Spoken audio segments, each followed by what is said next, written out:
வயநாடு நிலச்சரிவில் சிக்கி உயிரிழந்தவர்களுக்கு கேரளாவில் 2 நாட்கள் துக்கம் அனுசரிக்கப்படும். கேரள அரசு அறிவிப்பு. கேரளத்தில் இதுவரை இல்லாத பேரழிவு இது. முதல்வர் பினராயி விஜயன் வேதனை. வயநாடு நிலச்சரிவு 5 கோடி ரூபாய் நிவாரணம் அறிவித்தது தமிழக அரசு.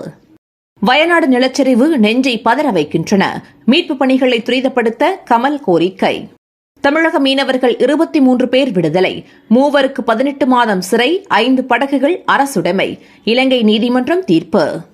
தொழிலதிபர்களிடம் மிரட்டி பணம் பறிக்கிறது திமுக அரசு. அண்ணாமலை குற்றச்சாட்டு. சரியான திட்டமிடுதல் இல்லாமல் அதிமுக ஆட்சியில் அவசர கதியில் கால்நடை பூங்கா தொடங்கப்பட்டது. எடப்பாடி பழனிசாமிக்கு அமைச்சர் அனிதா ராதாகிருஷ்ணன் பதிலடி. திராவிட மாடல் ஆட்சியில் நிபுணர் குழு அமைப்பதில் குறைச்சல் கிடையாது. வானதி சீனிவாசன் குற்றச்சாட்டு. முதலமைச்சரின் அமெரிக்கா பயணத்தில் மைக்ரோசாப்ட் நிறுவனத்துடன் புரிந்துணர்வு ஒப்பந்தம் செய்ய வாய்ப்பு. அமைச்சர் பழனிவேல் தியாகராஜன் பேச்சு. பாரிஸ் ஒலிம்பிக் துப்பாக்கிச் சுடுதல் போட்டியில் வெண்கலம் வென்ற மனுபாக்கர், சரப்ஜோத் சிங். டிடிவி தினகரன் வாழ்த்து.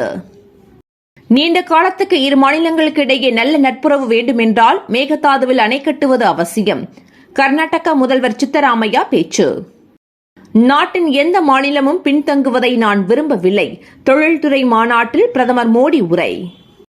விவிபேட் இவிஎம் சரிபார்ப்பு தீர்ப்பை மறு ஆய்வு செய்ய கோரிய மனு உச்சநீதிமன்றம் நிராகரிப்பு. பாகிஸ்தானில் பழங்குடியினரிடையே வெடித்த வன்முறை. 36 பேர் பலி, 162 பேர் படுகாயம்.